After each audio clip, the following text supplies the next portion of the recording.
നമുക്കതിലേക്ക് എല്ലാവർക്കും സ്വാഗതം. ഇപ്പൊ ഏറ്റവും കൂടുതൽ നടന്നിരിക്കുന്ന ഒരു വിവാദമാണല്ലോ, ഇപ്പൊ നടന്നുകൊണ്ടിരിക്കുകയാണല്ലോ. കാരണം അയ്യപ്പ സംഗമം, അതേപോലെ തന്നെ വിശ്വാസി സംഗമം, ഇതെല്ലാം വന്നുകൊണ്ടിരിക്കുകയാണ്.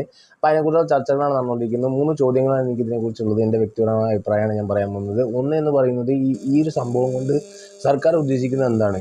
കാരണം സർക്കാർ ഉദ്ദേശിക്കുന്നത് ശബരിമലയുടെ വികസനവും അതേപോലെ തന്നെ വിശ്വാസ സമൂഹത്തോടുള്ള തങ്ങളുടെ നിലപാടിലുള്ള ഒരു മാറ്റമായിട്ട് അനൗൺസ് ചെയ്യാൻ വേണ്ടിയിട്ടാണ് ഈ ഒരു സംഭവം അവർ ഉദ്ദേശിക്കുന്നത്. അതേപോലെ തന്നെ വിശ്വാസി സംഗമം എന്ന് പറഞ്ഞുകൊണ്ട് അവർ എന്താണ് ഉദ്ദേശിക്കുന്നത്? കാരണം അവർ പറയുന്നത് പ്രക്ഷോഭകാലത്ത് ഏറ്റവും കൂടുതൽ നഖശിഖാന്തം എതിർത്തിരുന്ന സർക്കാർ ഇപ്പോൾ നിലപാട് മാറ്റുന്നത് വരാനിരിക്കുന്ന തെരഞ്ഞെടുപ്പുകളെ നോക്കിക്കണ്ട് തന്നെയാണ്. പ്രായോഗിക രാഷ്ട്രീയത്തിൽ വിശ്വാസ സമൂഹത്തിൽ നിന്ന് ചെതറിപ്പോകുന്ന വോട്ടുകളും അതേപോലെ തന്നെ BJPയുടെ വോട്ട് ഷെയറിൽ ഉണ്ടാകുന്ന മുന്നേറ്റം കൊണ്ട് അവർക്ക് കിട്ടാവുന്ന സീറ്റുകൾ ഏറ്റവും കൂടുതൽ എഫക്റ്റ് ചെയ്യുക എന്ന് പറയുന്നത് ഇവരെ തന്നെയാണ്. അതുകൊണ്ട് തന്നെയാണ് ഇങ്ങനെ ഒരു സംഭവം ഉണ്ടാകുന്നത്. അപ്പൊ ഈ ഒരു സംഭവത്തെ UDF എങ്ങനെ കാണുന്നു വെച്ചാൽ, അവരുടെ ഇപ്പോൾ ഒരു പ്രതിസന്ധിയിൽ അവർക്കൊന്നും പറയാൻ പറ്റില്ല. കാരണം അതിനുള്ള ധാർമ്മിക മുഖം അവർക്കില്ല.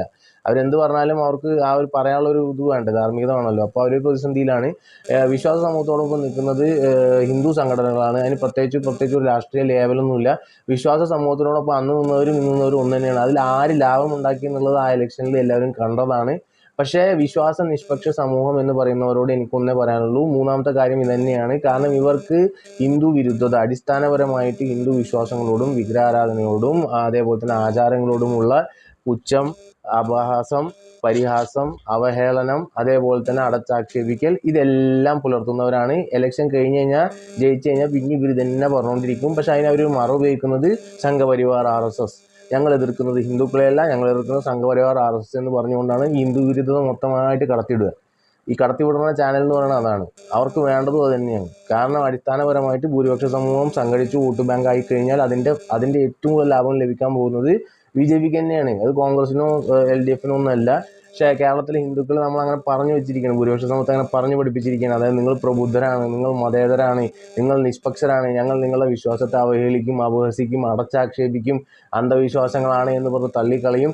എങ്കിൽ കൂടി നിങ്ങൾ ഞങ്ങളോടൊപ്പം നിൽക്കണം. ഞങ്ങളുടെ ജനാധിപത്യവും ഭരണഘടനയും സംരക്ഷിച്ചുകൊണ്ടുള്ള പ്രീണനത്തിൻ്റെ മുട്ടരിയൽ കൊണ്ട് അവരുടെ മുന്നിൽ ഞങ്ങൾ എഴിയുമ്പോൾ നിങ്ങൾ അപ്പോഴും ഞങ്ങളുടെ ഒപ്പം തന്നെ നിൽക്കണം. എന്തുകൊണ്ട് മറ്റുള്ള സമുദായങ്ങളെ അവർ പേടിക്കുന്നു എന്ന് പറഞ്ഞാൽ അത് സംഘടിത വോട്ട് ബാങ്കുകൾ ആയതുകൊണ്ട് മാത്രമാണ്. പച്ചയ്ക്കുള്ള സത്യമാണ്. അംഗീകരിക്കാൻ ബുദ്ധിമുട്ടുള്ള പ്രബുദ്ധരുണ്ടാവാം, അവർ അംഗീകരിക്കേണ്ട. ഞാൻ പറയുന്ന കാര്യങ്ങൾ മനസ്സിലാക്കുന്നത്, ഈ വിശ്വാസ സംരക്ഷണം ഒരു രാഷ്ട്രീയ ലാഭത്തിന് വേണ്ടി ആയിരിക്കരുത്. ഈ ധർമ്മവും ഈ വിശ്വാസവും ഈ ആചാരവും സംരക്ഷിക്കപ്പെടാനുള്ള ഏക വഴി എന്ന് പറയുന്നത് നമ്മൾ സ്വതന്ത്രമായിട്ട് ഇതിനെതിരെ സംഘടിക്കുക എന്നുള്ളത് മാത്രമാണ്.